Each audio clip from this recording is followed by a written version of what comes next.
You know, one of the benefits of doing these YouTube videos is I get to learn right along with you also.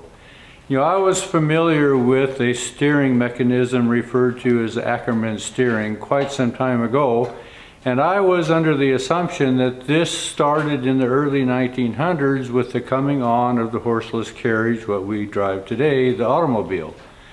But as I was looking into this a little deeper for this video this week, I found out that that was not correct.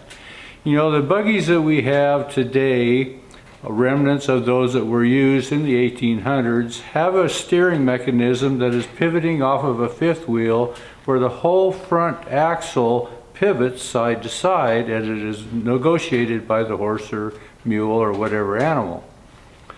Well, as I was looking into this Ackerman steering, going to refer to it, I found out that this was actually started back in 1817 by a German carriage builder, and his name was George Lakensperger. Well, he had an associate that was named Rudolf Ackerman from England that actually put a patent on this in his behalf in 1818. So this Ackerman style steering is actually a very old steering, and I'll put a link to this information that is on Wikipedia in the description if you'd like to look into this further.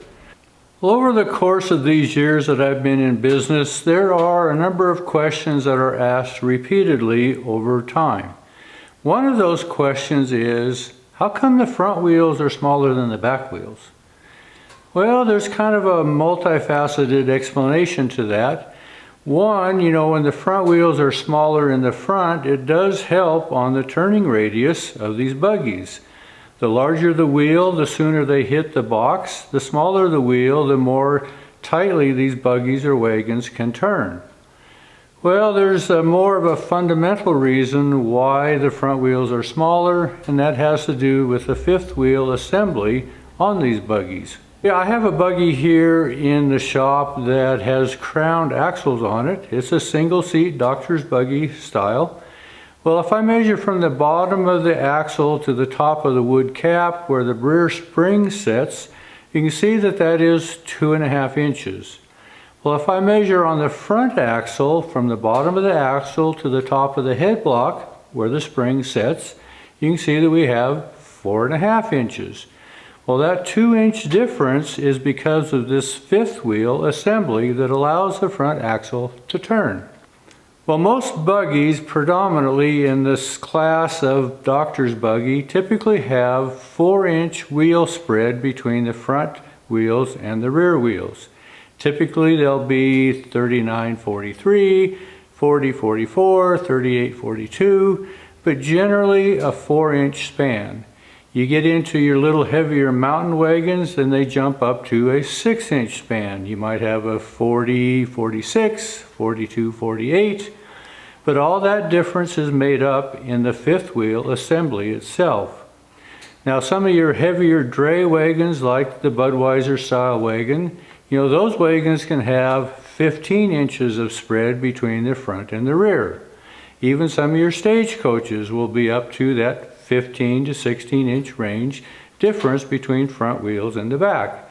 Well, that all has to be made up in the fifth wheel assembly. Remember now, the smaller the wheel, the easier they turn. But also the smaller the wheel, the harder they pull. The larger wheels actually pull over obstacles in the road easier, so there has to be kind of a compromise.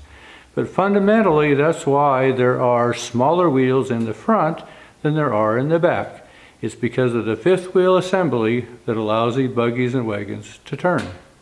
Now, this wagon that I'm working on to turn into this chuck wagon, it's going to have 51-inch wheels in the rear, and it's going to have 42-inch in the front. So we have 9-inch spread between the front and the rear. Well, half of that, 4.5 inches, has to be made up in the fifth wheel assembly. So this week I need to finish notching these front and rear axles for the reach hounds, the reach itself, and also the front axle hounds. So that's what we're going to do this week.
So because we have wheels that are 4.5 inch taller at the center, 9 inches on this wagon, between the front axle and the back axle, so the rear axle is 4.5 inches higher than the front axle.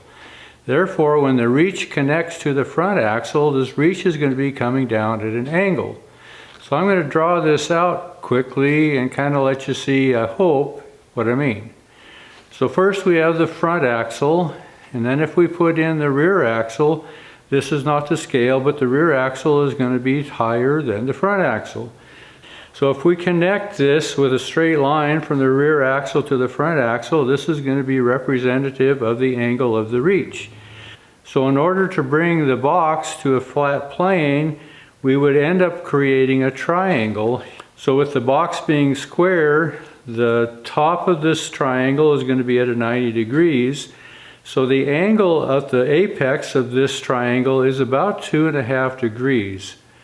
So the angle of these slots that are going to receive both of these hounds have to come in at an 87.5 degree angle in order to accommodate the angle of the reach, however, to keep the axles square. So if I draw in the reach here, and there's going to be a stabilizer on the back of the front axle hounds, so the axle hounds actually are going to have a reverse angle of what the reach does. So because I routed these joints in with the router, they are now square. So I'll put this 2 to 2.5 degree angle in by hand.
So on farm wagons like this gear we're working on, all these things pertain to having a little shorter wheel in front so these wagons turn a little easier.